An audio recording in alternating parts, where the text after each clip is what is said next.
నా అల్లుడు అబద్ధం చెప్పడు బావా. వీడికి ధైర్యం ఎక్కువ. వీడిని పోలీస్ ఆఫీసర్ని చేద్దాం.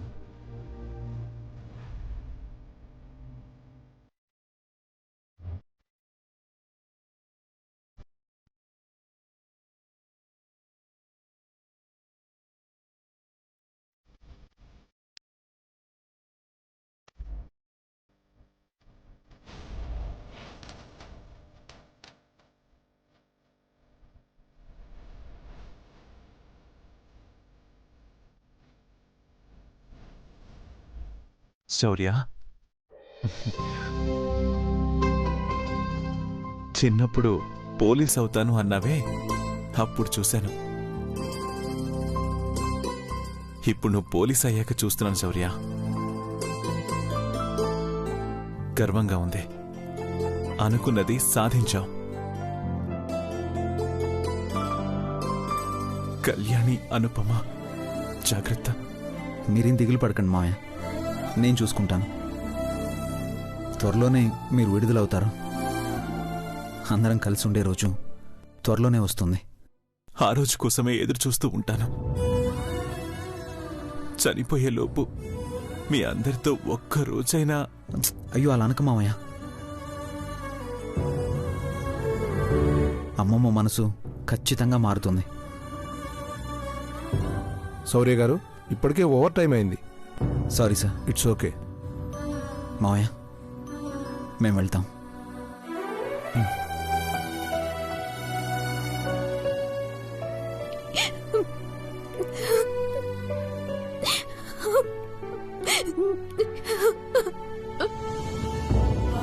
జాగ్రత్త తల్లి.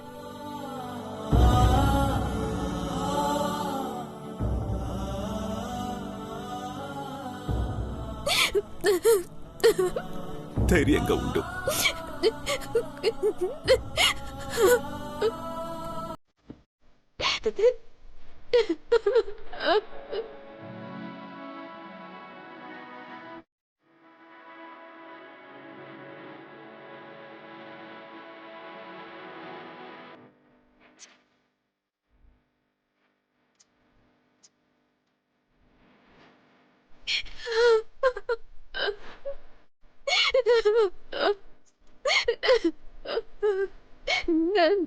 పద వెళ్దాం. పద కళ్యాణి, పద.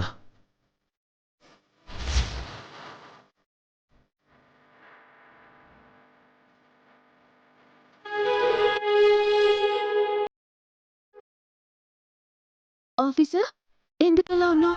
మావయ్యని అలా చూస్తానని ఎప్పుడూ అనుకోలేదు. ఆయన అలా చూడలేకే బయట ఉన్నాను నేను.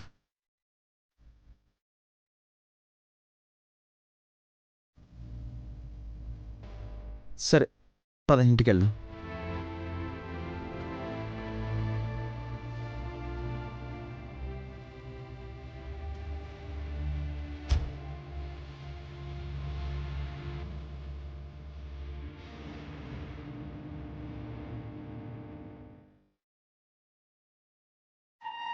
ఎన్నో రోజుల నుంచి కంటున్న కల ఈరోజు నిజమై ఉంటుంది. అనుపమ ఈ ఇంటికి దూరంగా శ్రీకృష్ణ జన్మస్థానంలో కూర్చొని పేతాసు పాట వేలం పాటలా పాడిందే పాడుకుంటూ ఉండుంటుంది. ఈ సంతోషకరమైన వార్త నాన్న నోటి వెంట విందామని గంపెడాసతో ఎదురు చూస్తుంటే నాన్న ఇంకా రాడేంటి?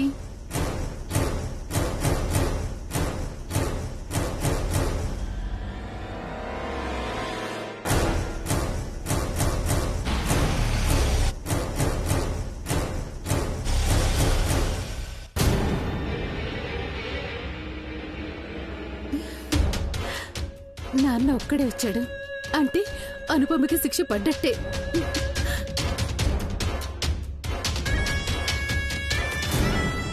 ఏమైంది నాన్న? నాన్న, ఏమైందో చెప్పండి నాన్న. నాన్న,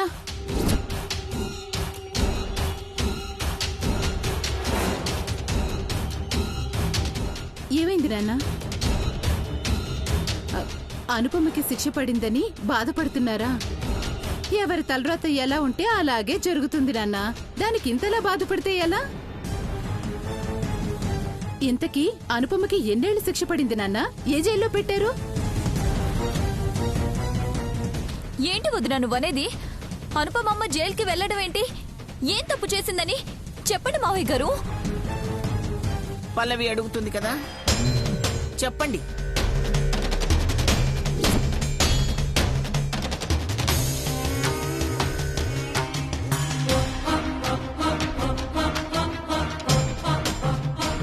తప్పు చేసిన వాళ్లే తలదించుకుంటారు.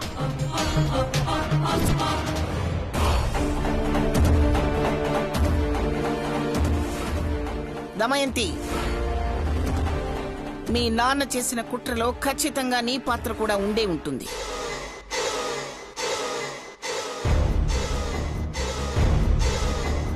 ఆయన ఒక్కరే అయితే ఈ ఘాతకానికి పాల్పడరు.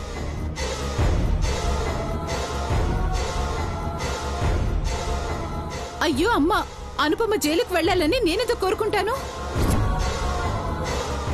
నువ్వు మహానటి వదినా, ఇప్పుడేగా ఆనందంగా మావయ్యని అనుపమమ్మ జైలుకి వెళ్ళిందా అని అడిగా.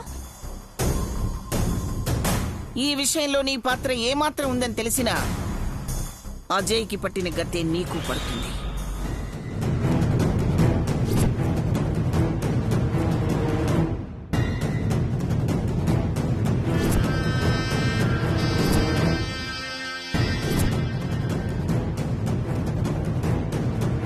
అసలు నిన్ననేం ప్రయోజనం?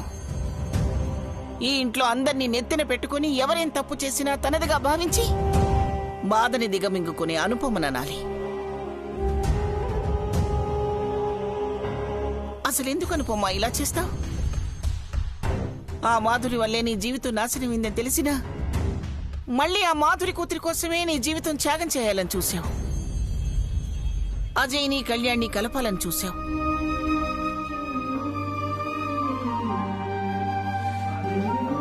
నాతో ఈ ఇంట్లో ఉండడం ఇష్టం లేదా? నీకేమైనా లోటు చేస్తున్నానా అనుపమా?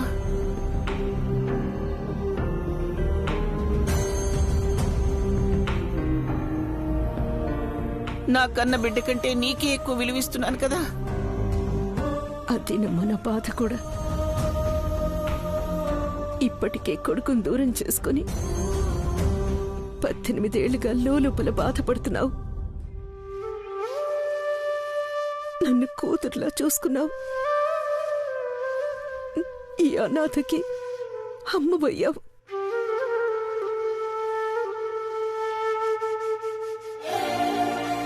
అలాంటి నీకు నేనేం చేశాను? నా వల్ల నీకు జరిగిన మంచి ఏముందమ్మా? నేను ఈ ఇంట్లో కనిపించకపోతే మహా అయితే నెల గుర్తుంటాను.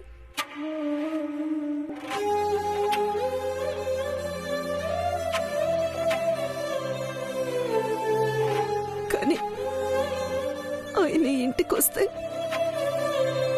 మీరందరూ కలిసి ఉంటారు. నేను జైలుకెళ్తే మొక్కలైన కుటుంబం ఒక్కటవుతుంది.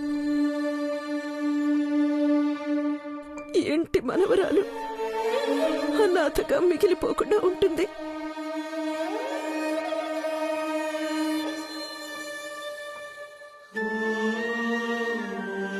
చూడండి, ఒక్కసారి తలెత్తి అనుపమ మోహన్ చూడండి.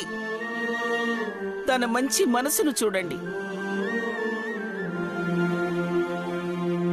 ఇలాంటి అనుపమగా మీరు అన్యాయం చేయాలనుకుంది. మీరింత రాతి మనిషిలా మారిపోతారని నేను అనుకోలేదండి.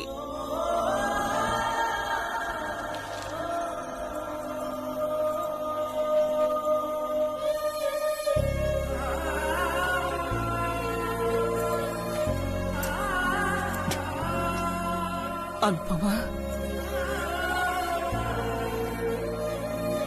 నిన్ను నీ మంచి మనసును చూస్తుంటే నాకు అమ్మా అని పిలవాలనిపిస్తుందమ్మా.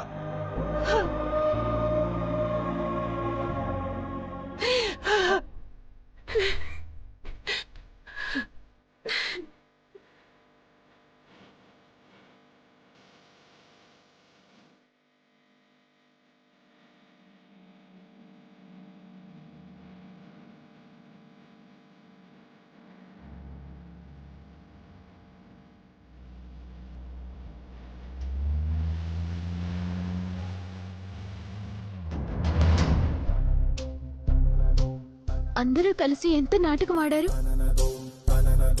నాకేమో మా నాన్నని విడుదల చేయిస్తామని చెప్పి తీసుకెళ్లారు. అక్కడికి వెళ్ళాక నాతోనే అబద్ధం చెప్పించాలని చూశారు. ఒక్క క్షణం ఏం జరుగుతుందో అర్థం కాలేదు. ఇంతకు ముందు కూడా నన్ను ఇలాంటి భ్రమలో ఉంచే మా నాన్నకి శిక్ష పడేలా చేశారు. దేవుడి దయ వల్ల అనుపమకి శిక్ష పడలేదు. Thank God. Thank you. నాకెందుకు థ్యాంక్ యూ? దేవుడికి చెప్పాలి. ఈరోజు అమ్మని సేవ్ చేసింది నువ్వు, దేవుడు కాదు.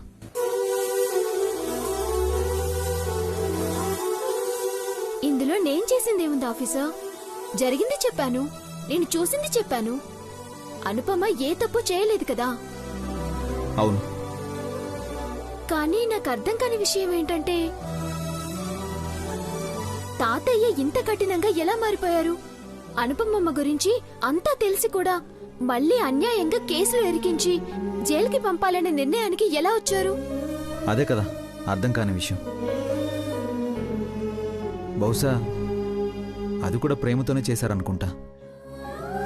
అది ప్రేమేంటి? నీ మీద ప్రేమ, మనోరాల దగ్గరే ఉంటుందన్న స్వార్థం. అనుపమ బాధలో ఉంటే నాకొచ్చే సుఖం, ఆనందం, ప్రేమలు నాకు అవసరం లేదు.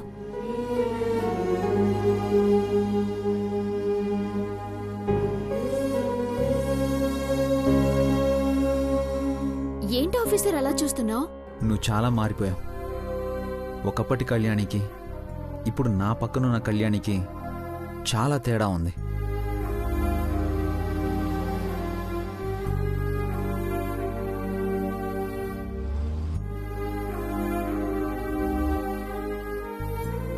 ఆఫీసర్, మాటల్లో పడి మలుపు తిప్పేశావు. మనం వెళ్లాల్సింది స్ట్రైట్ గా, రైట్ కాదు. మనుషులే మారిపోతున్నారు, అందుకే గమ్యం కూడా మారిపోతుంది. అర్థం కాలేదు. మనం వెళ్లాల్సింది మా ఇంటికి కాదు, నీ ఇంటికి. మా ఇల్లేంటి? పర్వతనేని శివపార్వతి భూపతి గారి జ్యేష్ఠ కుమారుడే కదా మీ నాన్న. అది మీ ఇల్లే అవుతుంది. ఆ ఇంట్లో వాళ్ళకి నేను శత్రువుని కదా ఆఫీసర్. నన్ను చూస్తేనే అసహించుకుంటారు. అక్కడికి వద్దు ఆఫీసర్. ఎన్ని రోజులని పరా ఇంట్లో ఉంటావు? ఎప్పటికైనా నీ ఇంటికి వెళ్లాల్సిన దానివే కదా. ఇన్ని రోజులు వాళ్ళకు దూరంగా ఉన్నది చాలు. ఇక నుంచైనా నీకు నీ కుటుంబం అండగా ఉండాలి. నీకు పెద్ద కుటుంబం అంటే చాలా ఇష్టం అంట కదా. నీకెవరు చెప్పారు? మావయ్య. మావయ్య నిన్ను అడిగిన మాట గుర్తు తెచ్చుకో. మాధురి బ్రతికున్నంతకాలం ఆ ఇంట్లో స్థానం సంపాదించాలనుకుంది. మీరు చేసిన తప్పుకి అది జరగలేదు. నువ్వైనా ఆ ఇంట్లో ఉంటే మాధురి ఆత్మ కూడా శాంతిస్తుంది. మావయ్య చెయ్యని తప్పుకు శిక్ష అనుభవిస్తూ కూడా ధైర్యంగా ఎలా ఉండగలుగుతున్నాడంటే నువ్వు ఇంట్లో ఏ లోటు లేకుండా పర్వతనేని శివపార్వతి భూపతి గారి మనవరాలిగా ఉంటావని. నాకు ఉండాలనే ఉంది ఆఫీసర్. అందర్నీ ప్రేమగా వరుసలతో పిలవాలని, నానమ్మ తాతయ్యల ఒడిలో పడుకొని కథలు వింటూ నిద్రపోవాలని, ఇలా ఎన్నో కళ్ళు కనేదాన్ని. అవన్నీ కలలుగానే మిగిలిపోతాయనిపిస్తోంది. అలా కాకూడదనే ఇప్పుడు మీ ఇంటికి తీసుకెళ్తున్నాను.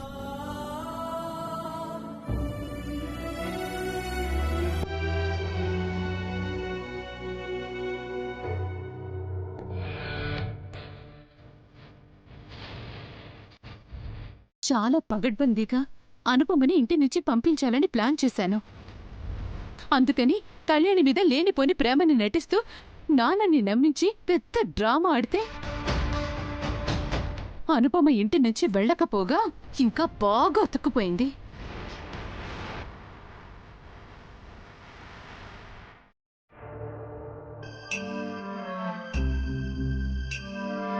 వదిన అగ్నిపర్వతంలా మండిపోతున్నట్టుంది. సరదాగా ఒక నిమిషం ఆడుకుంటే పోలా? ఆ, వదినా వదినా, గొంపేమైనా తగలబడిందా? అంత రాద్ధాంతం చేస్తున్నావు. అంత పనే జరిగేలా ఉంది వదినా. ఇంట్లో గ్యాస్ అయిపోయింది. అయితే ఇప్పుడు నన్నేం చేయమంటావు? ఆ, నాకేమో కట్టెలు పోయి మండించడం రాదాయే. మావయ్య గారికేమో కాఫీ కావాలంట. కొంచెం మంట వేస్తే కాఫీ కాసేస్తా. అసలే మండిపోయి ఉన్నాను. నన్ను విసిగించుకుంటే వెళ్ళావు. అసలే అనుపమ జైలుకు వెళ్ళలేదని నేను బాధపడుతుంటే మధ్యలో నీ గోలొకటి. మరిప్పుడు నువ్వు ఓడిపోయినట్టేనా వదినా? నేను ఓటమిని ఒప్పుకునే రకం కాదు. ఆ, అదేదో సినిమాలో చెప్పినట్టు గాయపడిన సింహం నుండి వచ్చే శ్వాస గర్జన కంటే భయంకరంగా ఉంటుందన్నట్టు బాగా కసిగా ఉన్నావన్నమాట వదినా. నువ్వే చూస్తావుగా నేనేం చెయ్యబోతున్నాను. ఎలా చేస్తానో చెప్పను. కానీ అనుపమని కళ్యాణిని శాశ్వతంగా విడగొడతాను.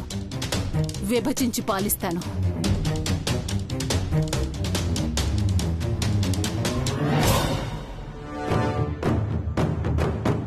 ఆఫీసర్, నాకు భయంగా ఉంది.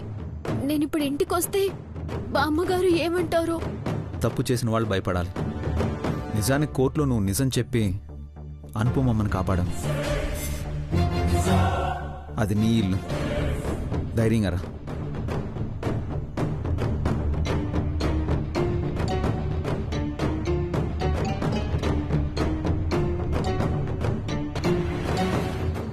మా ఇంట్లో సంగతి మీ అందరికీ చెప్తే అవ్వా అని నోటి మీద చెయ్యేసుకుంటారు. నేను విన్నానమ్మగారు.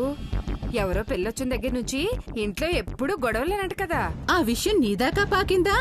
ఏం చేస్తాం, కడుపు చించుకుంటే కాళ్ళ మీద పడుతుందన్నట్టుంది పరిస్థితి. అసలేం జరిగిందమ్మయ్యంతమ్మా? నీకు మా ఆడపడుచు మాధురి తెలుసు కదా?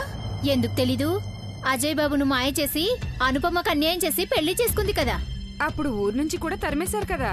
అప్పుడు ఆ శనిని మీరందరూ తరిమేసినా మళ్ళీ దాని కూతురు రూపంలో మా ఇంటికొచ్చి తిష్ట వేసింది.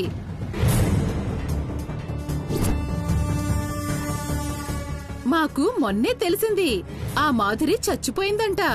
పాపమని ఆ పిల్లని అనుపమ జాలితో ఇంట్లోకి తెచ్చింది. అనుపమ మంచితనం చూసావా కాంతమ్మా?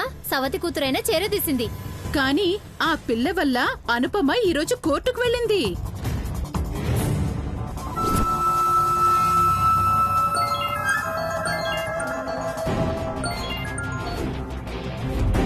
హలో సార్, మొన్న మీరు అరెస్ట్ చేసిన రౌడీ షీటర్ పారిపోయాడు సార్. వాట్? డీసీపీ గారు అర్జెంటుగా మిమ్మల్ని రమ్మంటున్నారు సార్. అవునా? ఇప్పుడే వస్తున్నా. Okay sir.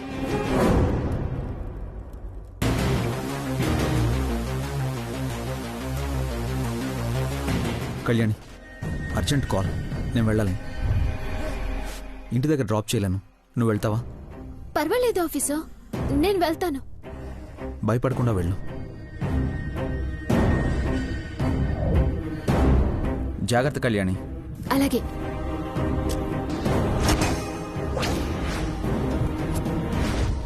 అలాంటి దాన్ని నాకైతే ఇంట్లోకి రానివ్వటం ఇష్టం లేదు. అది ఇక్కడే ఉండి రేపొద్దున్న మీ పిల్లలు దాంతో సావాసం చేసి వాళ్ళు కూడా మాధురిలాగా మాధురి కూతురులాగా తయారైతే మీ పరిస్థితి ఏంటి? నిజమే సూరమ్మా.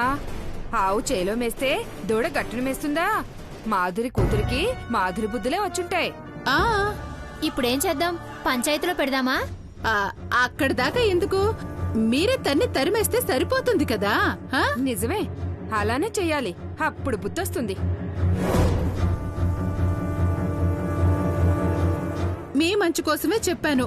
మళ్ళీ ఎవరైనా అడిగితే నా పేరు చెప్పారు. అలా ఎలా రాణిస్తాం మీ పేరుని? దాన్ని రానివ్వండి, మేం చూసుకుంటాం.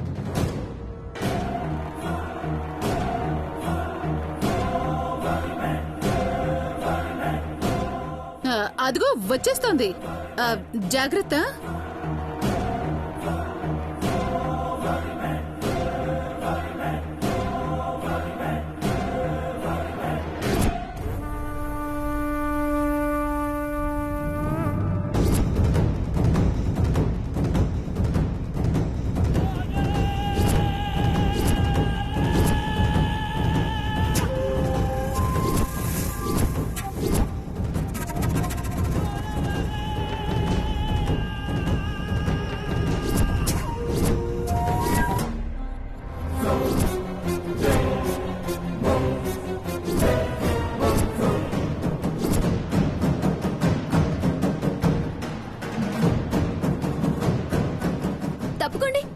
రాఘవమ్మ.